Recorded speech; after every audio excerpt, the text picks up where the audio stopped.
we call out to you just to say, you're wonderful.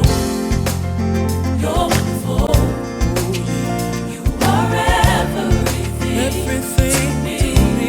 Yeah. You're wonderful. Oh, yeah. You're wonderful. So wonderful. You are everything that we need. You're the hope of salvation, the light of the earth. Hey everybody, this is your boy, recording artist, actor Javen. Get ready for Oasis TV. It's going to change your life. Get ready, it's going to be exciting. How many of you know the seasons are changing? When the seasons change, I change. I change my thinking, I change my behavior, I change my routes, I change what I wear, because I need to be in flow with what I can't control. Y'all hear where I'm trying to go with this? I'm trying to set you up for something real quick. I want to be ready for what I can't control. A man cannot control the seasons. He cannot control what's going on that God has already set in motion. I don't care how hard you try. When winter ready to come, you can't do nothing but adapt. Either you barbecue or you mildew. You can't say, winter, I'm not adapting. Well, freeze. You can't say, summer, I'm not going to adapt. Well, burn up. Because summer's coming. Just as much in our lives, believe it or not, God has already ordained seasons in our lives that you can't do nothing about.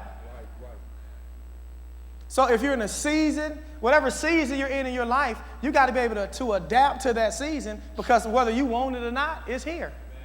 And only crazy people, try not to do what the season required is to do. Forrest Gump said, stupid is what stupid does. I mean, that was like revelation to me, I'm telling you. And then he articulated the text, he exegeted the text in such a way. He said, and life, if he was preaching, he would have said, and he said, and life is like a box of chocolates. You never know which one you're going to get until you bite into it. All right. And it's true. What season are you in right now? Some of us, the season we're in, if we could have changed it, we would have said, God, I don't want this season. And then some of us, the season we're in is so good, if we could, we'll say, God, I never want this season to leave. Right. But we can't control it, so we got to flow with it. Touch your neighbor and say, flow with the season. So as the pastor and as a shepherd, it's my responsibility to tell you what we're doing with the ministry and what I want you to consider doing in your life. And that's being retooled. Henry Ford, when he came out with the Model T, they had one type of way that they systematically built the cars. The Model T got to be so popular and it got to be so predominant in society that they could not keep up with the demand. So the way they built and tooled cars, the way they built the automobiles had to totally change to meet the new demand. In other words, the tools that they used to manufacture the automobiles and the way they assembled them had to change to meet the demand of the new season. And if they didn't meet the demand of the new season, guess what? Henry Ford's company would have been wiped out. But he had good sense. Say he had good sense. And he decided to retool. He decided to retool, to change. And what I want you to understand, Oasis, is it's time for us to change. It's time for us to retool and change everything we're doing in our lives. I'm going through the church and I'm retooling everything. My first lady and I, my team and I, we have been at this church every day and night for the last couple of weeks, working and thinking and coming up with ways to develop new tools that's going to give us the ability to meet the new demands that God has put on our ministry. We're putting ourselves in position to handle the blessings. How many of you know if you're not ready to handle a blessing, God ain't going to give it to you, because if he give it to you and you ain't ready to handle it, you're going to waste it. So God is so good that he'll wait. He'll wait. He'll give you grace and mercy for a while, and then if you don't get it, he'll just give it to somebody else. So why would we have a cup when we can have a bowl? Why would we have a tap when we can have the whole reservoir? Why would we put it on small when we can supersize it? It's time to supersize. It's time to grow. So through the ministry, we are going through this whole ministry now, moving people from one place to the next, moving things around. We're saying, okay, you did good here. We got to move you and put you here. Okay, some of you got gifts and talents you've been sitting on, and God's been stirring you up. Now it's your time. It's time to activate that gift and use your gift and use the gift and the talents that God gave you to push the kingdom and push the ministry. And it's not just for when I say the kingdom and the ministry, this is a part of your whole life. So you can't look at a building or a place. You got to look at your life. In other words, this is the next level of your dream that God has put in your life to have the ability to come alive. Does that make sense? But you can't manifest it if you don't move, if you don't make a choice. Many of you in here, our church is full of people that said, I don't know how I got to Paulding County, I don't know how I got to Georgia, and I certainly don't know how I got to this church, but God did it. Matter of fact, let me see your hands if you're a person that said that. Look at here. Look. Hold them up, look around. This is what our church is made of. Let me tell you, God did it. I'm one too. I grew up 20 minutes from here and never hung out back here, never came out here. But God did it. He pulled you from where you were all over the world. Many of us in this ministry are from all over the world, and God's pulled you from different places. He pulled you from different walks of life. Some of you had to go to certain schools. Certain of us, we had to go through certain hells in our life. Talk. Because if you hadn't gone through the hell in your life, you wouldn't have the compassion that's necessary for this phase of the ministry. You don't understand. You wouldn't be able to fit in. You wouldn't want to, it'll aggravate you to come sit in that blue chair because you wouldn't fit in the atmosphere. But because of what you've experienced in your life, you fit into the environment. You say, I'm going to be prosperous and I'm going to be blessed and I'm not judging folk. I'm going to pick people up because somebody didn't pick me up. I'm not going to drop people because somebody dropped me. Lord, I didn't mean to talk about all this first. I got a couple minutes. I got to work this thing. Somebody say, well, work it then. Work it. So you got to change with the seasons. You've got to adjust with the seasons. So Henry Ford got with his team and said, okay, we got to adjust now because we can't use the same tools. We can't use the same systems. We can't even use some of the same people. Now you've got to go and relearn. You got to move. Some people said, okay, I put the windshield in like this. I've been putting the windshield in for 3 years. But now you can't put the windshield no more like that because the windshield's put in with something different. So now you got to go learn a new way with a new tool and do something different if you're going to keep your job. Touch somebody and tell them you better change if you're going to keep your job. And tell them, Pastor's talking about your life. Do you know your job is to be blessed? Oh, I feel it. Let me hold on. I feel the anointing right here. I'm trying to stay calm. I felt a preach right there. Tell them, do you want to keep your job? Your job is to be anointed. Your job is to be happy. Your job is to have joy. Your job is to have money. Your job is to have peace. Your job is to have success. Good success. But you got to change. You got to grow. You got to change. You got to grow and change. I see certain people in business and I see certain things and even things that I want to work on myself. I can look at what a man got on and tell where he's thinking. I can look at a man's haircut and tell where he is. Come on, let's tell the truth. Have you ever seen somebody look like they stuck in 1980? And that's not in style anymore? Like, why did... You can just look at him and tell something's off. Have you ever seen somebody say, something's off about that? Why does he have swimming trunks on and it's 30 below zero out here? I mean, excuse me, sir, but what are you doing? I mean, what... Why do you look like that, man? I mean, what are you? So I want to show you something really quick, and I can tell I won't finish today, but I want to talk about retooling. In Genesis chapter 41, verse 39, and I'll reference it really quick. The Bible is talking about a young man by the name of Joseph who was a teenager. He was about 16, 17 years old when he got sold into slavery. And I wondered, God, why didn't you do this in Canaan? Why didn't you do this where he was from? Why didn't you retool Joseph where he was at? Why didn't you retool the land where he was at? Why did you have to send him to Egypt, to people that don't even believe you, people that don't even serve you? Why did you have to send him there to change? Why did you have to go to the pit and then to Potiphar's house and from Potiphar's house to the jail and from the jail to the... Why couldn't you just taken him from his daddy's lap to Pharaoh's house? Right. Why did you take him through process? Why did you take him through? I'm trying to build a church full of people that's not afraid of process, because process is a part of you being successful. God will not graduate you if you don't make it from level 1. You can't skip grade 1.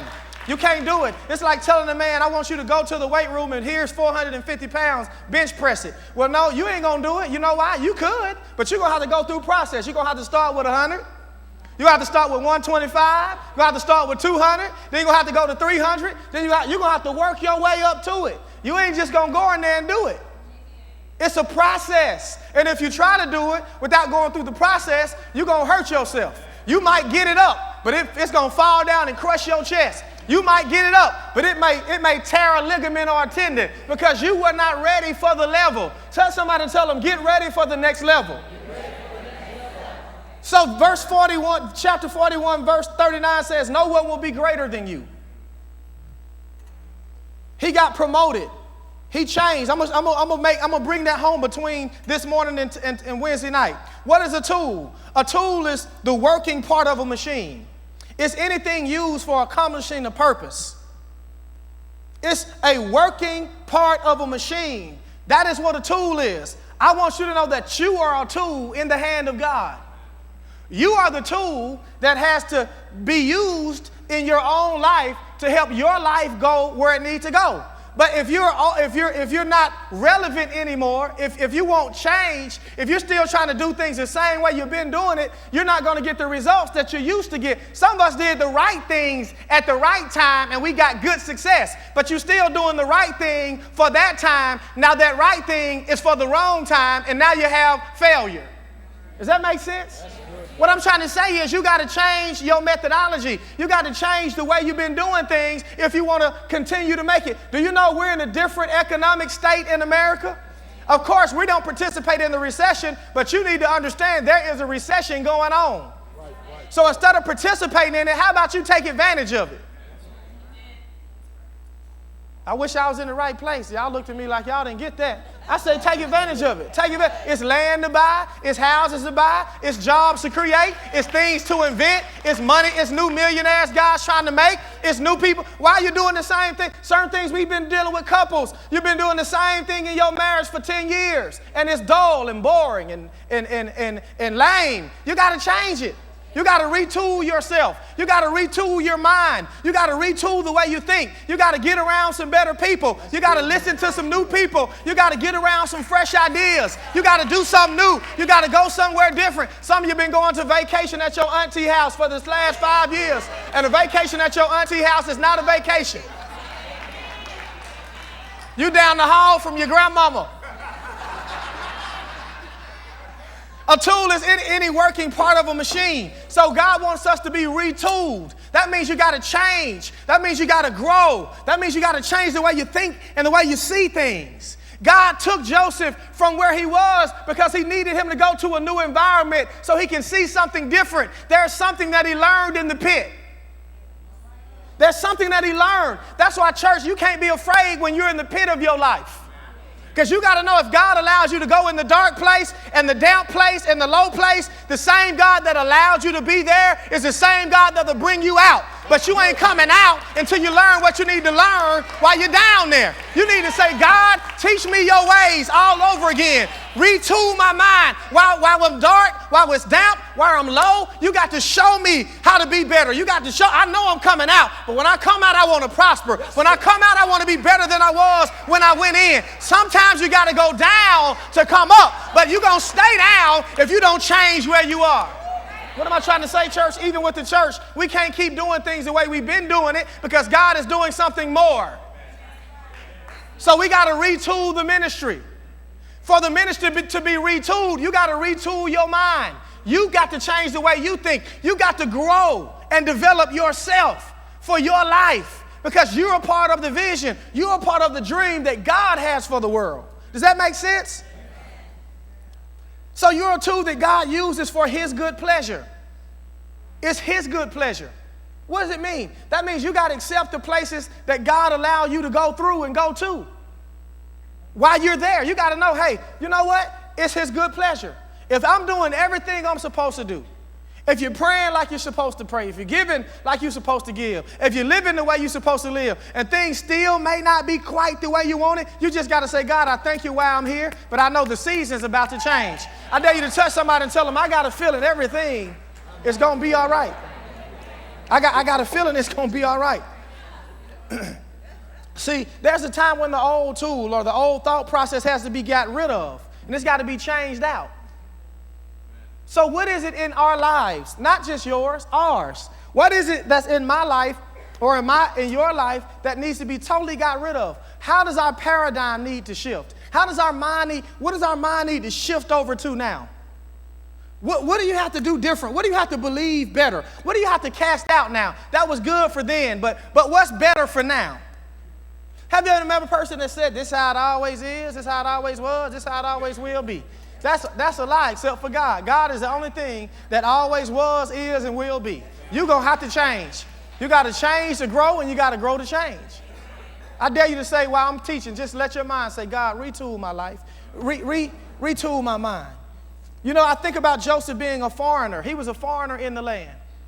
Let me speed this up to show you why I brought the text out when Pharaoh told him that no one would be greater than you, because he went through all of the hell that he went through, but he stayed true to the laws of God.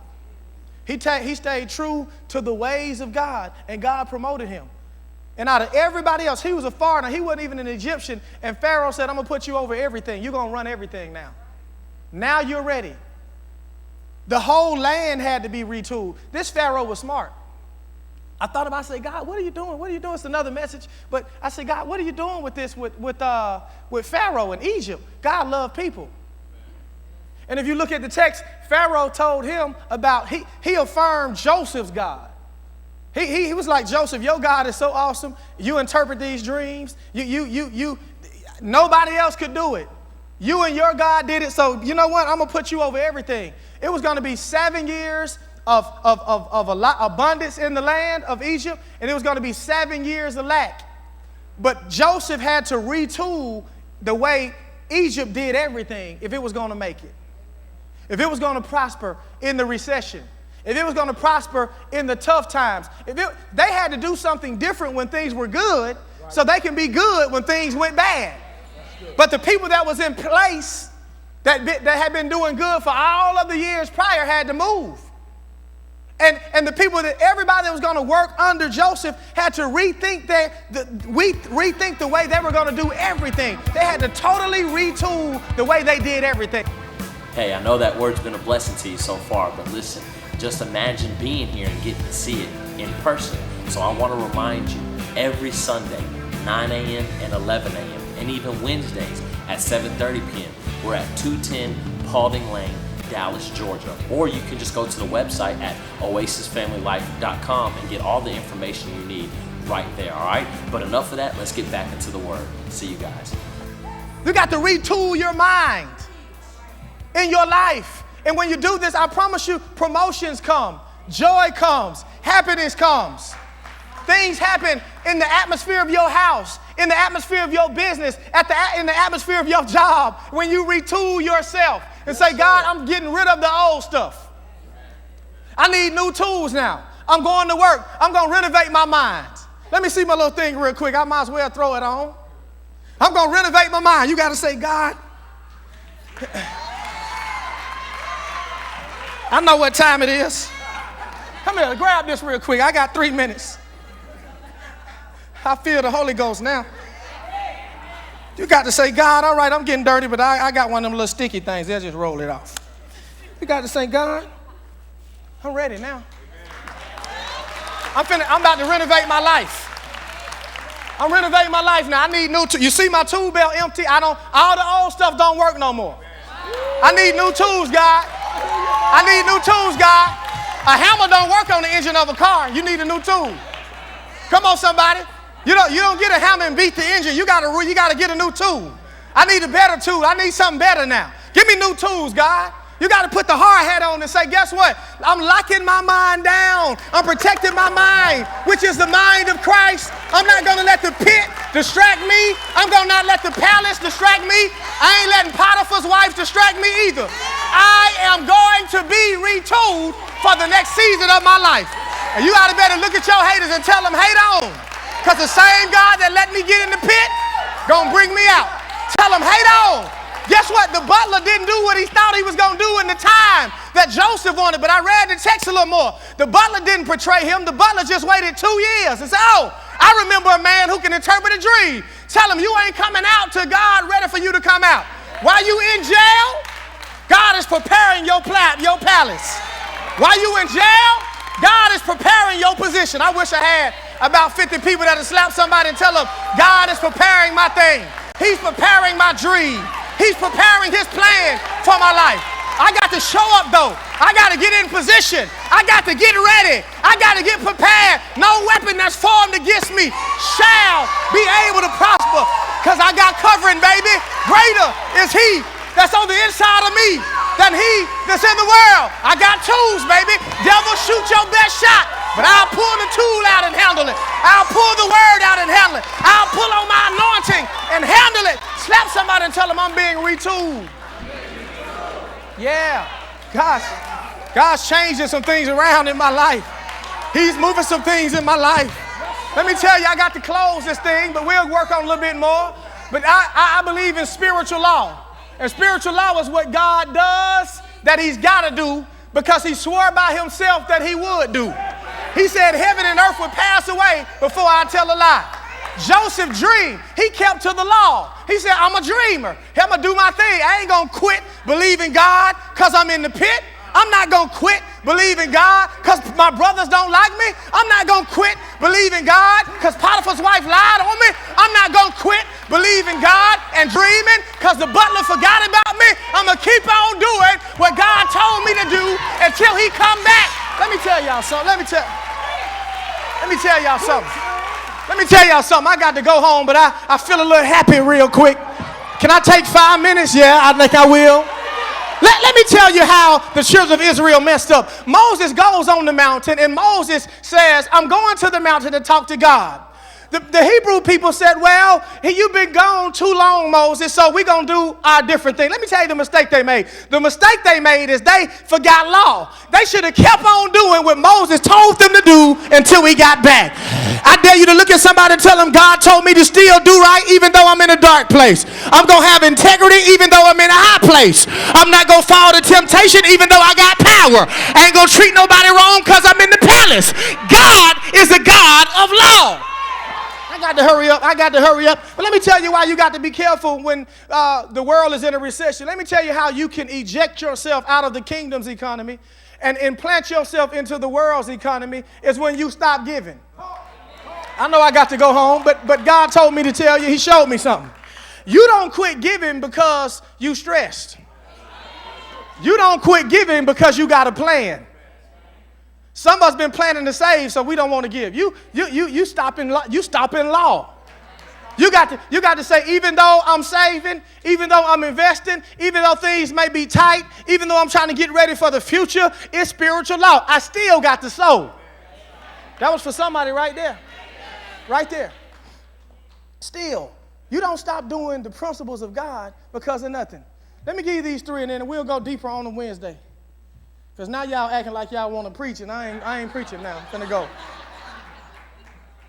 The first thing that's the enemy of God's law is doubt. Stop being a punk.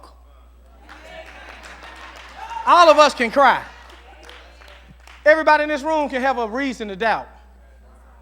Doubt is the opposite of faith.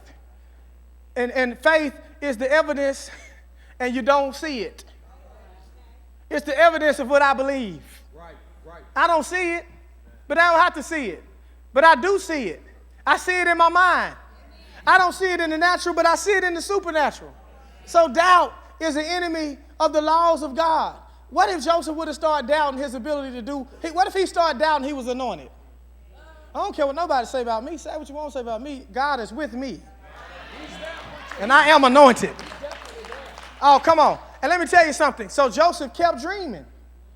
He had a dream and he told his brothers the first time and they got mad. Then he had another dream. He didn't say, well, since they got mad and they don't like me, I ain't going to do what God called me to do. He went and told his daddy and his mama, I saw the sun and the moon and the stars in a circle bowing down to me. The second time, His father rebuked him and went off on him. Then they threw him in the pit. You know the story, but he kept on doing what God called him to do because he knew if I keep on believing God, sooner or later it's going to come through for me. And when it comes through for me, God's going to restore everything that I lost, and he's going to give me double for my trouble. Look at somebody and say, didn't he do it? He did. Let me hurry up. The second one is disobedience. When you disobey God, it's the enemy of your renovation project. It's the enemy of your retooling, because if you don't make the tool right, it'll never fit. It won't work. It don't work. Disobedience will make you be outside of the plan and the will of God. When you don't do what God told you to do, you messed up. And that's why your key don't work. Have you ever went to Home Depot or Lowe's or somewhere? I got to remember, we're getting so big, people want to sue you. I got to be careful. Home Depot, one of the stores. Have you ever had somebody make a key? You paid money for the key. It looked right, but they didn't do something in the process right. And you took that key home and stuck it in the door and turned it, and you couldn't get in. And you looked at that key, and you looked at your other key, and you realized it was one little, you did it. You put that one key to the next key, you realized it was one little thing wrong, and it wouldn't let the door open. God says, I'll give you the keys to the kingdom, and whatever you bind in the earth, I'll bind it in heaven. Whatever you loose in the earth, I'll loose it in heaven. But you don't get proper keys in disobedience. Look at somebody and say, whatever God told you to do, you better do it. The third thing is compromise. Joseph never compromised. The Bible says he looked good. That Joseph was fly. But he didn't compromise his integrity. He ran. And it still got him in trouble. He didn't say, man, I should have hit it then. He didn't say that. He kept believing God. He didn't compromise on what he believed. That's why you don't get stressed out and you don't get worried about your money and bills and Christmas coming up and you quit giving. You don't say what you're going to save and you stop. You stop everything else, but you keep on living the principle. I don't know who I'm talking to, but I woke up this morning with you on my mind. Keep giving. You don't stop tithing. You don't stop giving. You don't stop sowing because you tight. Or because you planning on, I'm saving for a car so I can just know. You are compromising the thing that blessed you in the first place. You compromising the very principle that brought you out of where you were the first time. You just shouted about a blessing and a miracle you got. How you going to compromise on your character now? On your God character? It'll block things. And if you have, let me tell you, all you got to do is get it right. God is such a good God, just get it right. How do I get it right? Start back. Thank you, friends and partners, for viewing this broadcast. For more information on service times and events, visit us online at www.oasisfamilylife.com. Call 770-445-9201 or write us at Oasis Family Life Church, 210 Paulding Lane, Dallas, Georgia 30132. Oasis Family Life Church, my place in the middle of life.